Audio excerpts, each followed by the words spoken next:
Happy Friday night, YouTube.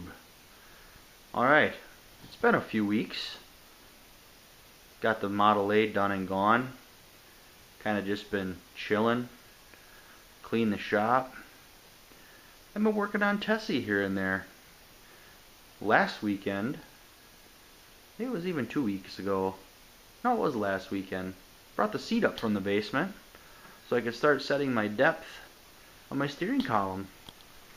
I got to sit in the wagon on an actual seat bolted to the floor for the first time in 7 years. You couldn't wipe the smile off my face with a grinder. I'm really getting excited. Right now the seat is all the way back, and I wanted to purposely put everything together so with me having the seat all the way back, I could also have my wife sit in the seat and not have the steering wheel like crazy far away from her, or the seat way back and not being able to reach the pedals. So this seat is far back, it can go way forward. I've got plenty of room. Tonight's project was to get the steering column mocked up and steering connected. Been waiting to do this like for a frippin' year. Bought my steering column 2 years ago. It's like an I Did It knockoff. Seems to be built pretty damn good. It's all like aluminum interior, like aluminum housing stuff, and it's metal, everything, you know, so it seems pretty legit. It's a tilt, column shift, it's what I wanted. Ended up setting it off the dash 9 1/4 inches from the center of that hole to the edge here, and that works out perfect. This wheel is only on here for mock-up, but it's very similar to what will be on the car. I've got plenty of room to get in and out of here. This is an original seat that I'm just going to throw a blanket on, probably scrub it up and throw a blanket on it until I can afford to reupholster. But I am like super stoked. Super stoked. I was all nervous. I was actually going to still try and use this van column, and I just said, you know what, the hell with it. I bought this column. I'm using this column. I want tilt. I don't want to buy another steering column, etc. So I have to fasten this lower bracket yet, but here is my giddy up. I bought it's a 3/4 double D to 1 inch double D. This type of coupler is actually shorter overall length, and it's recommended that you don't go inside this shaft with a double D chunk and then do like one of them. So this is 1 inch inside, 3/4 inch inside, but they're both double D. This is from like CPP. The set screws are obnoxiously long, but there is a jam nut that goes on there, but this is just retarded. So I got my column in the way I wanted it, measured everything in and out, you know, just made sure I was absolutely positive, because this shaft I was only working with like another, I ended up cutting the shaft off at about 1.5 inches, and then I took, I'll show you the tool I used. It worked awesome. To double D the shaft, I just did a little bit of time, test fit, nope, a little bit more, test fit, a little bit more, test fit, until I got it on there. And I probably, I don't know if you can see in there, I probably could have went like another 1/8 of an inch, but I'm very confident. I mean, this thing is in there, it's in there, you know, this hole width here, 2 set screws. I dimpled the shaft for the set screws both sides. I mean, I got a little bit of play. I mean, if I needed a little extra, like for my shifter deal, I could move this a little.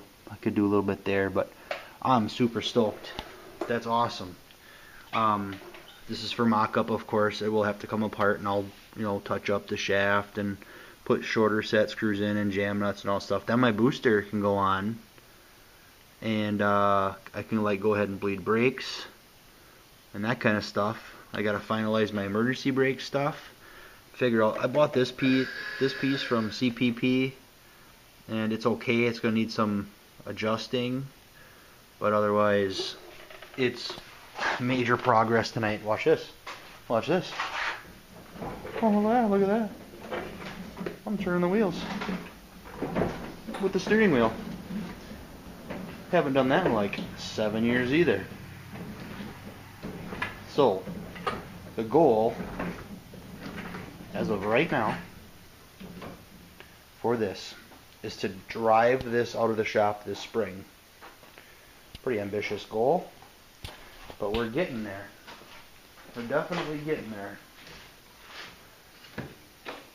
So, I gotta reply to my wife here. She's looking for me. So, yeah. Be in soon. It's 11 o'clock. So, yeah, Tessie. Obviously, there's no front end sheet metal on, but it seems to steer pretty good. I don't know. Probably not even worth judging because it's on the skates. But this is a big deal, guys. This is a big deal. I was so nervous about doing this and making sure I didn't cut anything too short. And for you guys who've done this a million times, you probably are laughing at me. But this is as custom a car as I've ever done, as away from factory. So, and I want this thing to be safe. So, let me give you a look from in here. Really wouldn't even needed a tilt, but it's nice to have it. So now I am in the car. You can kind of see that's my column. It's cheap, I'll give you that. I only paid like $160 or $180 for this column. I don't have any linkage hooked up, of course, but it does have, you know, this is all loose in here too yet, so don't judge. But, you know, it does have the lock out for park. Doesn't seem to have anything for, like, oh yeah, there's a lock there. Like I said, it's an El Cheapo, you know, but it's gonna work just fine. Yeah, steering hooked up. Sweet. And I'm sitting in my car. Pretty exciting, I know. But all these things are these are big leaps for me. Big leaps. Now that that's completed, mocked up, good to go, I'm one step closer to firing it up. So, I will start concentrating more on the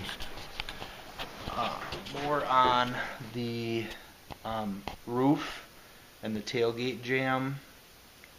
Get that done, so I can get that body work done, and then the inside of the body can be gutted back out. I'll take the column back out, the seat back out, obviously, clean the stuff out, prime and paint what needs to be primed and painted.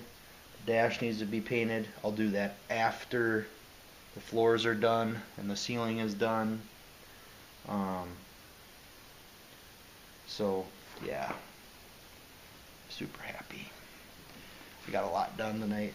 I had, you know, a fair share of concerns and issues, and I gotta do parking brake stuff yet. That's all custom too. So I ordered an accelerator pedal today, because I kind of have to have that so I know where the holes in the floor go for it. I have an original one and it's just completely clapped out, so junk. So wanted to bring a video to you guys once and let you know what's happening here. I have a ton of room in the shop now. I have the car is in the middle of the two bays, and the four-wheeler's over there, and I got workspace over here, and I got more junk to throw away, and I brought another toolbox home from work, and so I got lots of room. And this thing, I'm very, very optimistic that this will run and drive itself out of here this spring. The goal is to have it to our local spring show, which is in very early in May. have this one here and the Model A, and show these two cars together. This one will not be done, but I want it to be safe and legal. You know, glass, lights, whatever, you know, that kind of thing, gauges, doors. You know, it will not be painted, I can guarantee that, but it will be together enough to be in the project category of the show, and I don't care if it's judged or not. That's a big deal for me. So, hope you guys are all good. Happy wrenching. Keep building. I'm gonna keep building. If I get 10 minutes here or there, I'm gonna be building. So, the next biggest hurdle, side note, is gonna be shifter linkage. And for some dumb reason, I got to thinking that when I put the transmission in, and the engine in when there was no body on the frame, and for some dumb reason I like woke up one night thinking, when I put the torque converter in, did it like pop in? Bonk, bonk, bonk. I for the life of me cannot remember. Now I'm all thinking that I don't have the transmission in right. For you guys who know transmissions, if I have not put everything else went together good. The torque converter bolts went in good. The transmission bolted up to the block just fine. All is good there. Is there any way to know at this point if I have the torque converter in wrong, or I'm going to have to wait to start it and put it in gear to see if I am going to wreck something or dump fluid everywhere? What's worst case scenario other than I mean, am I going to have to take the transmission back out to correct that problem? If there is a problem, is there a way I can check for it before I fire it up? Because there's no fluid in it right now. If I have to pull it back out, now would be the time to do it, or at least slide it back and check that torque converter. Transmission guys, help me. Chevaholic, help me. Not that I'm ready to fire the thing up, but that's something that's on my mind and is like eating at me. Like, did I put the torque converter in right? I don't know. So anyways, wanted to bring an update. I gotta go to bed. I got stuff going on tomorrow. I won't be around. So thanks for watching. Thanks for letting me ramble. Had to show you this. Super excited. Maybe I'll do some video on Sunday. I don't know. We'll see. But thanks, guys. Thanks for watching. Like, comment, subscribe, and we'll see you on the next one. See ya.